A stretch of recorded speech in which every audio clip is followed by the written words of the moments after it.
E hoje temos aqui na Casa de Jesus o nosso trabalhador da casa, Leandro de Souza, que irá nos falar sobre o fenômeno da morte. Que Jesus o ampare.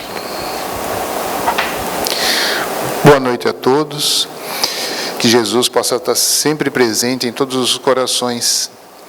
Bom, em primeiro lugar, a gente gostaria de começar mudando o nome da palestra, né? Não mais o fenômeno da morte, mas o fenômeno do desencarne. Kardec tratou bastante disso em O Livro dos Espíritos e outras obras, e tantos exemplos a gente tem aqui do mundo espiritual. Aliás, costuma-se dizer que Kardec matou a morte, né? Que é algo que se achava irremediavelmente perdido, não é mais assim, né? Então, as vozes dos nossos irmãos do além-túmulo vêm nos mostrar que a vida continua e até mais forte, mais ativa, mais exuberante do que nós vemos aqui no nosso mundo limitado. Então, vamos tratar disso assim como a morte o fenômeno do desencarne. Ainda mais que está chegando aí o dia 2 de novembro, que é uma época que sempre as pessoas ficam mais emocionadas, se lembrando às vezes dos seus entes queridos, e que já deixaram a vida física, né? Em primeiro lugar, vamos fazer um exercíciozinho, né? Vamos pensar por alguns segundos em nosso ente querido, ou nossos entes queridos que já nos antecederam no túmulo. Vocês conseguem imaginar onde eles estão nesse momento? Fechar os olhos um pouquinho, imaginar o local que eles estão, como que eles estão, fazendo o quê, como estão vestidos. Conseguem imaginar isso?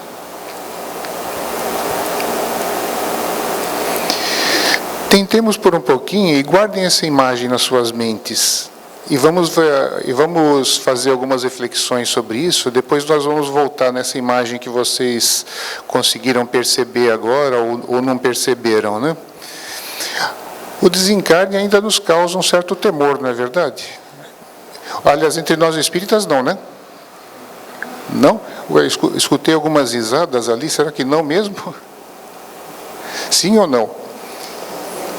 Eu sempre costumo perguntar nos nossos estudos se de repente se materializasse um espírito aqui na nossa frente de extrema confiança, conhecido de todos, né? E falasse para a gente assim: olha, vocês vão desencarnar essa noite mesmo, tá? Amanhã vocês já vão estar no mundo espiritual. Como é que a gente ia ficar? Íamos ficar tranquilos? Todo mundo ia para casa sossegado, né? Bastante. Então nós temos dois problemas, né? Primeiro a saudade dos nossos entes queridos, e segundo o nosso temor ainda, que mesmo entre nós espíritas ainda nos causa um certo receio, esse fenômeno da passagem, né?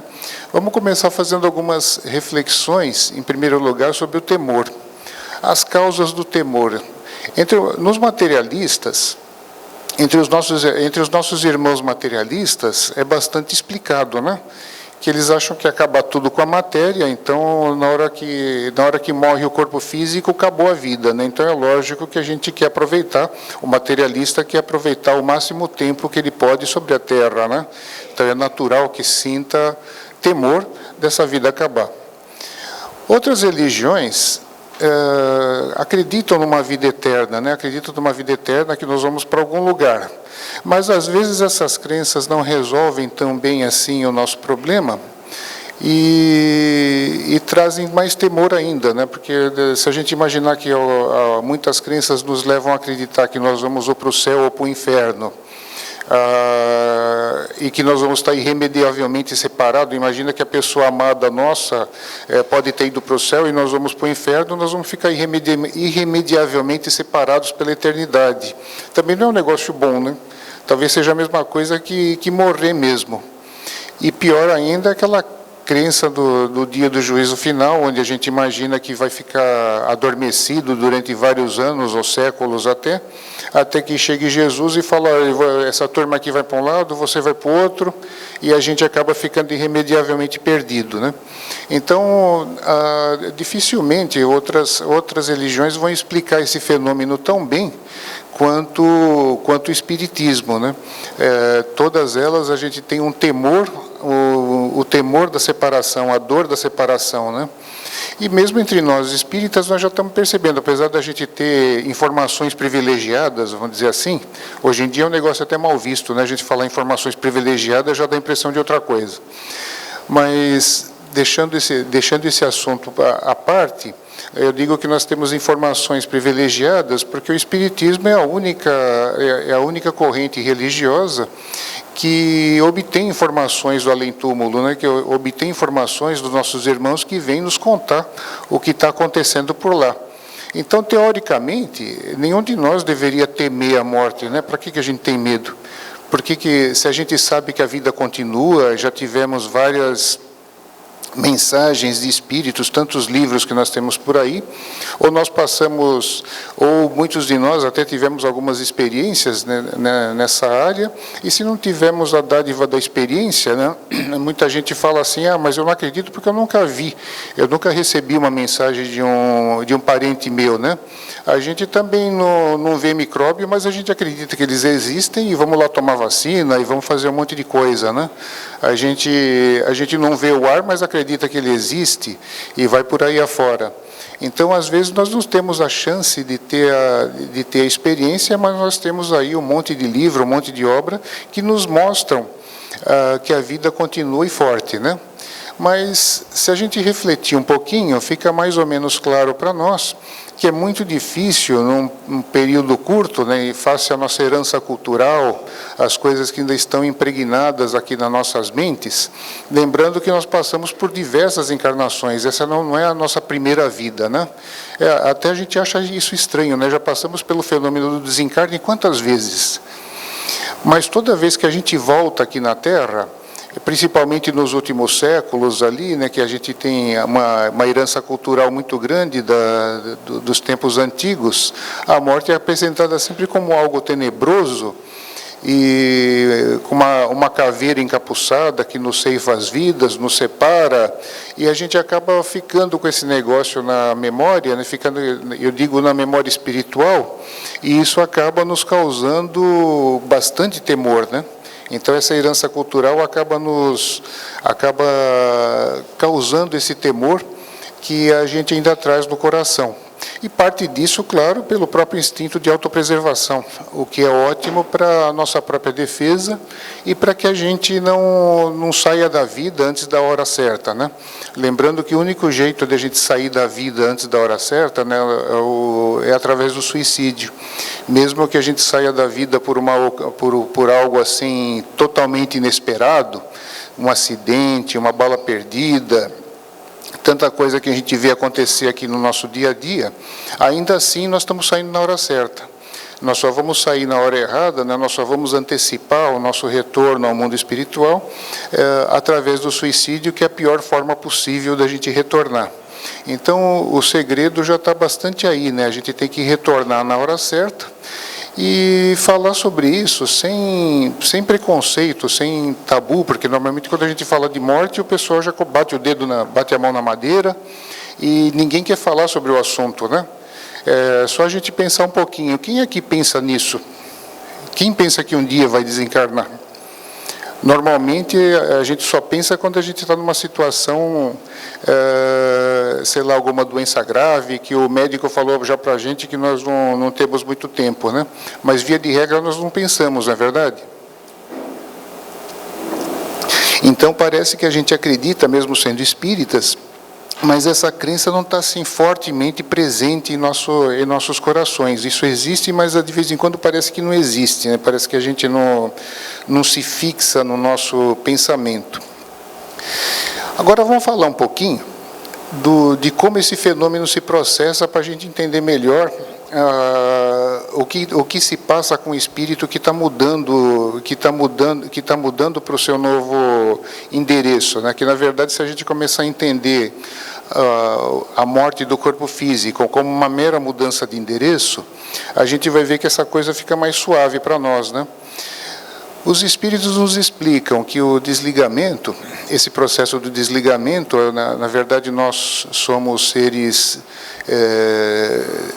formados por espírito, perispírito e corpo. Na verdade, nós somos espíritos, temos um envoltório perispiritual, e esse envoltório perispiritual se liga ao corpo físico. Ele está assim como que enraizado, célula por célula. Quer dizer, cada pedacinho do nosso corpo, cada célula do nosso corpo físico, tem ali uma conexão direta ao perispírito. E durante o fenômeno do desencarne, esses laços vão sendo rompidos até que o espírito se liberta totalmente do corpo, e ainda assim esse processo às vezes é um pouco demorado. Ele não ocorre assim de imediato, não é um estalar de dedos, como às vezes a gente pensa, né? A gente passa por um período que mesmo ainda ficamos próximos ao corpo físico durante um tempo que habitualmente as pessoas ali fazem o chamado velório, né, aquele período de respeito àquela pessoa que está desencarnando, e durante esse período ainda energias que ainda estão presentes no perispírito, que são mais afinizadas com a matéria, elas vão sendo liberadas aos pouquinhos. O espírito vai deixando essas energias mais pesadas para se tornar com o perispírito mais leve e ficar mais afinizado com o mundo espiritual. Só que isso nem sempre ocorre, não é instantâneo. Então as pessoas passam ali, Kardec estudou bastante isso, e alguns estudiosos do espiritismo, como Ernesto Bozano, trataram disso com bastante propriedade, e Kardec chamou isso de perturbação espiritual, né? Durante esse tempo a gente passa ali por uma perturbação que vai durar desde minutos pode durar até meses ou anos. E está ligado ao que isso daí, né? Como é que a gente sabe se vai durar meses ou anos? Quem sabe a gente colocando alguns exemplos extremos, né? A gente tratando com exemplos extremos, às vezes a gente vai ficar sabendo disso um pouquinho melhor. Se a gente pegar pelo extremo mais atrasado moralmente, até pegando o exemplo que a gente falou agora há pouco, né? Daquela figura triste do dia do juízo final. As pessoas às vezes acreditam tão fortemente no dia do juízo final, quer dizer, que vão ficar dentro de um túmulo, hibernando, dormindo, até que um dia Jesus apareça para fazer esse julgamento, e acabam acreditando tanto nisso, e o espírito ele acaba sendo aquilo que ele acredita, né? Se ele acreditar que ele vai dormir, ele dorme mesmo, dorme e fica lá no mundo espiritual. Tanto que no Nosso Lar tem uma área, no filme Nosso Lar, talvez vocês se lembrem, que aparece lá numa área que é chamada as câmaras de retificação, onde várias entidades ficam lá recebendo passes magnéticos, porque estão nesse estado de hibernação ali, acreditando que estão aguardando o dia do juízo final, e às vezes acordam apavorados quando as operações magnéticas acabam dando resultado, acordam apavorados, achando que chegou o dia do juízo final, e correm apavorados. É natural até que isso ocorra, porque quem está aqui na Terra geralmente tem alguma aresta a parar, né? Então a nossa consciência dá uma pesadinha na hora, e acabamos sempre tendo esse temor internamente, né? Agora vamos para o outro extremo. Então nós já vimos que uma pessoa que acredita muito na parte material e acredita que nós vamos dormir por um bom tempo, então pode ficar anos nesse estado. Agora vamos imaginar o outro extremo, né? Que eu acho muito bacana quando a gente lê o livro Paulo e Estevão. Quem nunca leu, aproveite, que é uma leitura excelente, que mostra bastante os atos dos primeiros cristãos e toda a significação espiritual disso tudo para a humanidade. E mostra ali quando Paulo vai chegando ao final da sua vida física, né? Como nós todos sabemos da sua história, ele ficou preso um bom tempo em Roma, foi condenado pelos romanos e foi condenado à decapitação. Por quê? Geralmente os cristãos eram crucificados, né? Mas Paulo não podia ser crucificado porque ele tinha cidadania romana, né? Então, além dele, ele era judeu, mas ele tinha também a cidadania romana. Então, como cidadão romano, ele não podia ser crucificado. Por isso que ele foi condenado à execução por decapitação. Isso ocorreu. Naquele tempo, eles vinha o carrasco e cortava a cabeça da pessoa, e assim ocorreu com Paulo de Tarso. Aí a narrativa de Emmanuel diz que 10 minutos depois, vejam, 10 minutos depois, ele já estava debaixo de uma árvore, nos arredores de Roma, na região que viviam os cristãos, com Ananias e outros cristãos que haviam passado por ele durante sua vida física, né, que já haviam antecipado, já tinham chegado antes dele ao túmulo, né? Então, olha só que cena mais bela, né?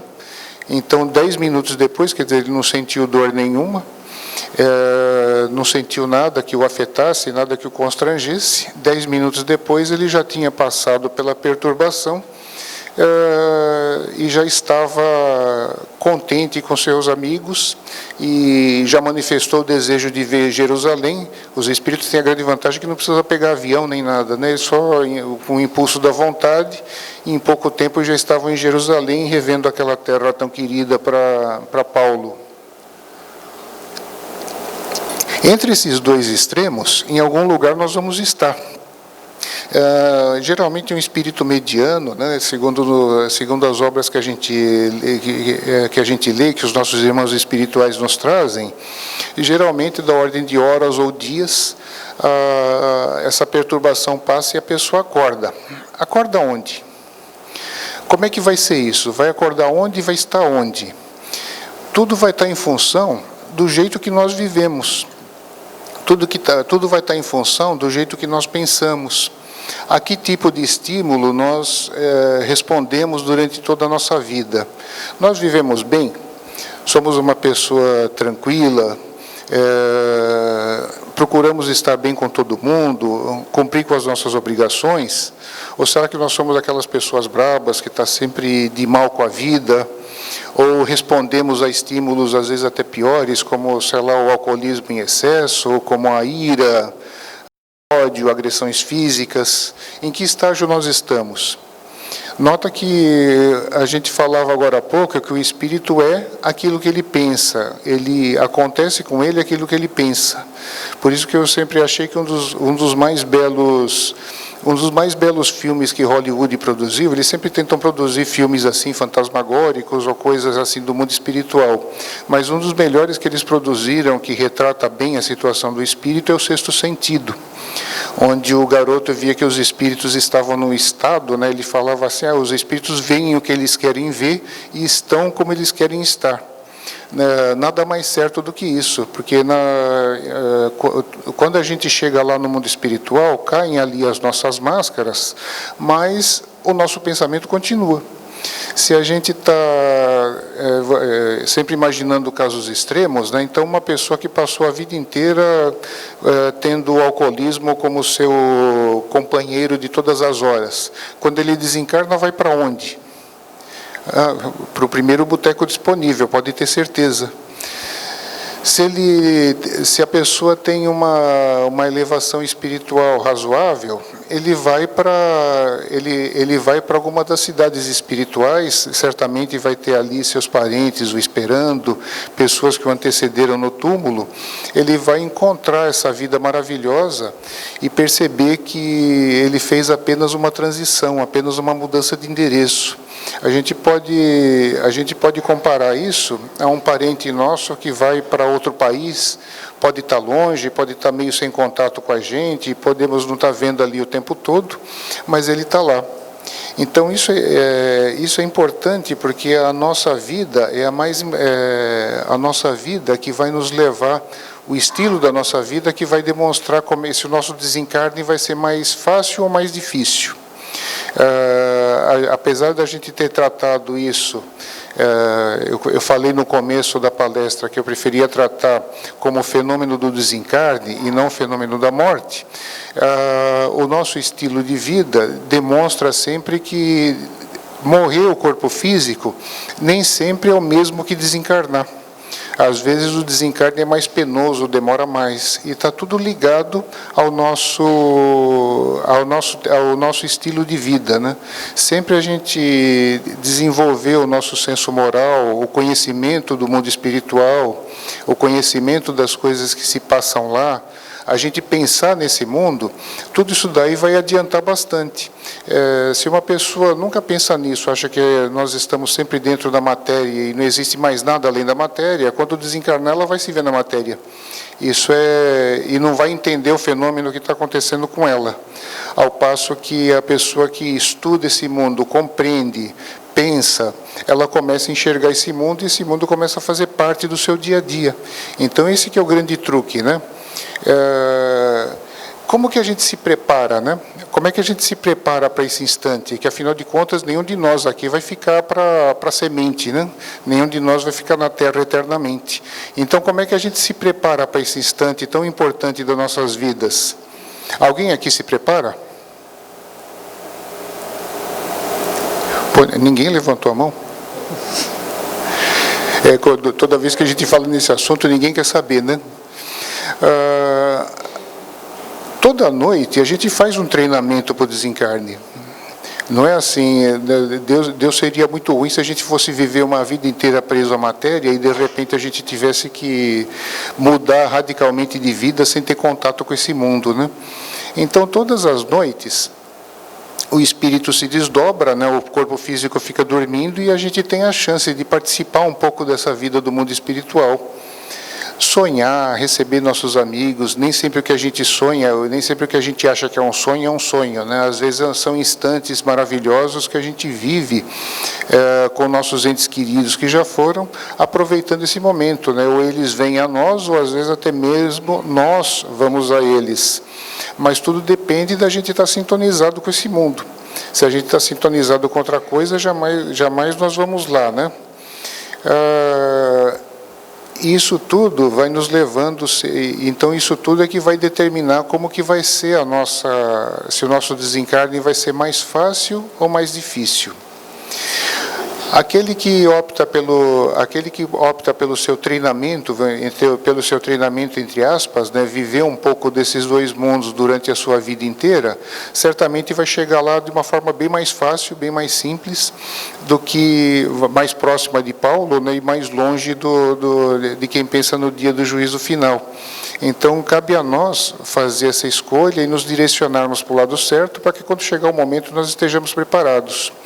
Teve um palestrante aqui que ele falava que todo dia de manhã ele abre a porta da cozinha, vê os seus esposa, filhos tomando café, ele fala bom dia. Se o pessoal responder, ele fala, opa, ainda estou encarnado. E recentemente eu estava vendo um vídeo de uma palestra do Divaldo.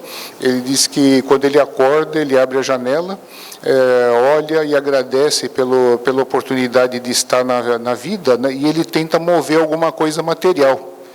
Tenta pegar um livro ali, empurrar, sei lá, pegar um copo d'água, pegar alguma coisa e mover, né? Se essa coisa se mexer, como ele espera que se mexa, ele fala, opa, estou encarnado ainda. E é um bom teste realmente. É um bom teste porque quando a gente não está esperando que aquilo ocorra com a gente realmente se vê na matéria ainda e parece-nos que nós estamos ainda na matéria e nos sentimos tão pesados como se estivéssemos na matéria ainda. Então a gente precisa se preparar psicologicamente, é o grande segredo para que a gente tenha uma transição tranquila. Bom, falamos bastante de nós mesmos, né, de como que a gente faz para se preparar, ou como é que a gente vai viver esse momento, né, o que nós temos que fazer para nos preparar. Agora, vamos falar um pouquinho quando vai embora um ente querido nosso e a gente fica, né? Que quem vai para lá a gente não enxerga direito ainda, que isso não está bem ainda presente na nossa mente objetiva, né? A gente sabe que isso existe, mas nem todos nós conseguimos abstrair a presença desse mundo. Agora, quando a gente perde alguém e a gente fica aqui na Terra triste, lembrando da pessoa, convivendo com aquele vazio que a pessoa deixa, aí essa parte a gente vê melhor, porque a gente certamente já passou por essa experiência algumas vezes, né? E aqui nessa parte também tem alguns outros tabus, né?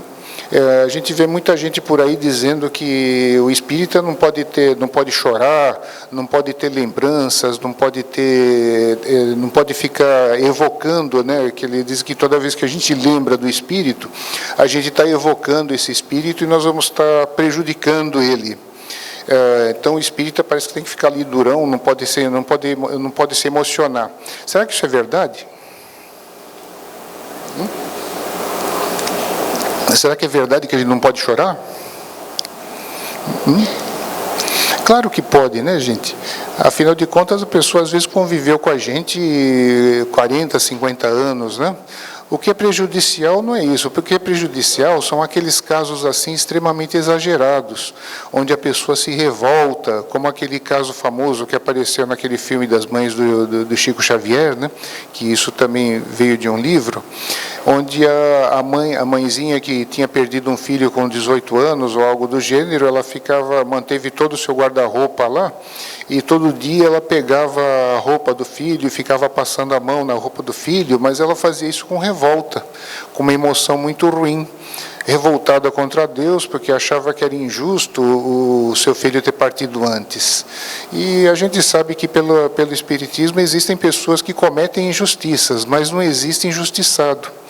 Conosco só acontece aquilo exatamente que deveria acontecer de acordo com a nossa programação de vida. Lógico que a gente sempre ressalva que, por mais que tenha que acontecer algo conosco, quando a gente passa por algum tipo de coisa causada por outra pessoa, quando a gente causa um mal a alguém, por mais que aquela pessoa teria que passar por aquilo, nós vamos carregar o estigma da culpa. E vamos ter que fazer a reparação perante a lei divina. Mas, finalizado esse parênteses, a revolta, quando a gente lembra da pessoa com revolta, blasfemando contra Deus, porque nesse momento, uma pessoa que era tão boa, uma pessoa tão bacana e me deixou, quantas vezes a gente vê uma pessoa reclamando, né? Essa revolta, sim, é prejudicial. Quando o ódio, os sentimentos negativos, né, tomam conta do nosso coração e a gente fica lá blasfemando, revoltado, porque aquela pessoa que a gente gosta tanto nos deixou, na nossa opinião, injustamente. Cada um vai no instante que lhe é necessário, né? Então, se aquele nosso amigo, aquele nosso parente foi naquele instante, é porque havia findado realmente o seu trabalho, a sua missão, essa etapa da sua vida aqui na Terra, né? E lógico que a gente pode ter saudade, pode chorar, pode lembrar, aliás, deve lembrar, né? Deve lembrar também, acho que nessa mesma palestra que o Divaldo falava assim, eu vou ficar muito injuriado, muito chateado se quando eu desencarnar ninguém lembrar de mim. Vocês já imaginaram isso? Quem lembrou de você? Ninguém. A gente vai ficar meio injuriado, né? Meio chateado do lado de lá. Então é claro que é bom lembrar. Cada vez que a gente lembra, mas a gente lembra com carinho, a gente lembra levando um pensamento amigo, e melhor ainda, se a gente fizer uma prece, vai ser que nem um presente, que nem uma dádiva nossa para essa pessoa, que vai receber com carinho aquelas nossas vibrações, assim como nós recebemos as deles, né? Eles também pensam em nós, e bastante, né? Quantas vezes vocês acordam falando, puxa vida, eu estou lembrando do meu pai, estou lembrando da minha mãe, estou lembrando da minha avó que já foi. Será que é à toa que vê essa lembrança? Não, são vibrações deles vindas para nós também, que a gente só não percebe mais porque nós não nos ligamos constantemente nesse mundo, nem sempre a gente fica naquela correria do nosso dia a dia e restringindo nossa visão à parte material, e às vezes obscurece as nossas mentes e a gente não percebe tanto essas vibrações. Se a gente olhar um pouquinho mais para o mundo espiritual, nós vamos receber também essas vibrações e vamos perceber e vamos começar a perceber que nós ficamos alegres quando recebemos um abraço amigo deles, e eles também vão ficar felizes com a nossa lembrança, lógico, sem revolta, com amor, com carinho. Podemos até chorar, podemos até lembrar, podemos sentir aquele vazio, mas certamente eles vão ficar muito felizes de receber nossa lembrança a todo momento. Não precisa ser só no dia de finados, aliás, não deve ser só no dia de finados, né? A gente deve estar lembrando sempre que, afinal de contas, essa conexão pelo amor, ela fica com uma presença muito forte em todos os seres, né? Tanto que Kardec nos diz que nós formamos grupos familiares e, às vezes, por séculos a fio, nós vamos encarnando juntos. Nem sempre naquelas mesmas posições, né? Então, não significa que aquela pessoa que hoje é minha esposa sempre foi minha esposa, ou vice-versa. Mas a gente pode encarnar em posições diferentes, mas sempre vamos estar próximos. Então, choremos sim, pensemos sim, mas pensemos sem medo, nas preces, com amor, que certamente nós vamos estar fazendo um bem muito grande para aqueles que já foram e mantendo esse contato estreito. Que a gente faz sempre, né?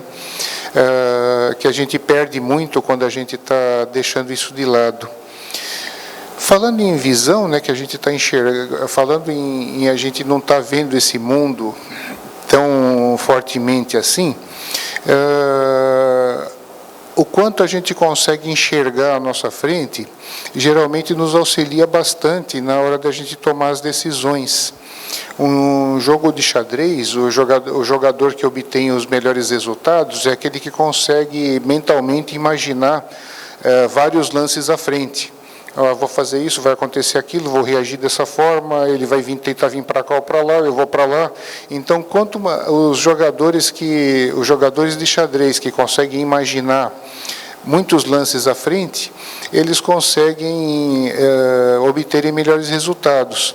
Que relação tem isso com a vida? Toda, né? Porque nós também. Às vezes a gente faz alguma coisa que a gente se arrepende depois. Por exemplo, uma pessoa que joga papel na rua, né? Se ele enxergar um pouquinho mais, ampliar um pouquinho a sua visão um pouquinho mais à frente, ele vai perceber que a prefeitura vai gastar mais dinheiro limpando a cidade, e vai cobrar de quem? Vai cobrar da gente mesmo, que somos os contribuintes que mantemos isso. E se eu prejudicar alguém lá na frente, vai vir alguma coisa que eu vou sair prejudicado. Então, quanto mais nós ampliamos a nossa visão, quanto mais à frente nós conseguimos olhar, digamos assim, melhores vão ser os nossos resultados e mais felizes nós vamos ficar. Então, em vez da gente ver a morte como uma separação, uma perda, né? Então, até os psiquiatras falam assim.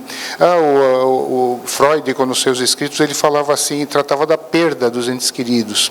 E, na verdade, o nosso ente querido não está perdido. Ele tá, na verdade, em outro endereço, né? Então, a gente tem que olhar mais para frente, que olhando mais para frente, nós vamos estar vendo a possibilidade do reencontro, lá no mundo espiritual, a possibilidade do nosso retorno aqui para a Terra. Guardemos, então, as recordações boas, né? Aquelas que nos fazem encher de felicidade. Normalmente, a nossa mente a gente fica muito injuriado quando a gente sofre, né? E esses sofrimentos, às vezes, são muito marcantes nas nossas vidas, e a nossa mente, às vezes, estaciona nessa hora que nós estamos sofrendo. Por incrível que pareça, ouvindo também numa outra palestra do Divaldo, ele comentava que uma vez ele estava em Porto Alegre, e foi falar, mais ou menos nessa época, né, e ele foi falar sobre a morte, numa palestra pública, onde também estavam falando um padre, um pastor, um materialista e ele. E depois que das três seitas religiosas, as três correntes religiosas falaram, veio o materialista, e ele comenta que o materialista foi o que mais o encantou. Por quê?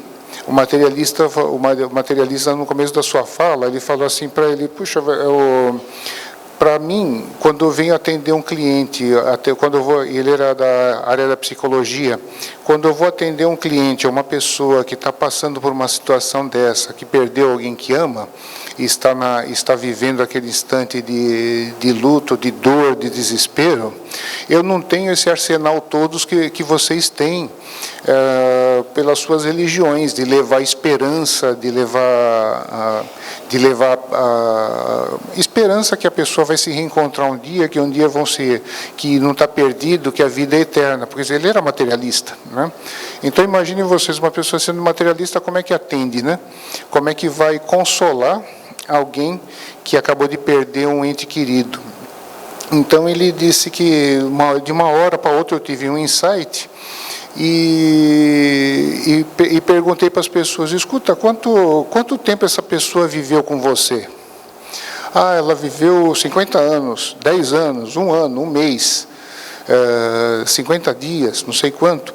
Seja lá, e quanto tempo que você viu, e por que, se a pessoa viveu 50 anos com você, por que você está se recordando só desse momento, que ela estava ali, sei lá, entubada no hospital, ou estava ali no caixão, ou estava no velório?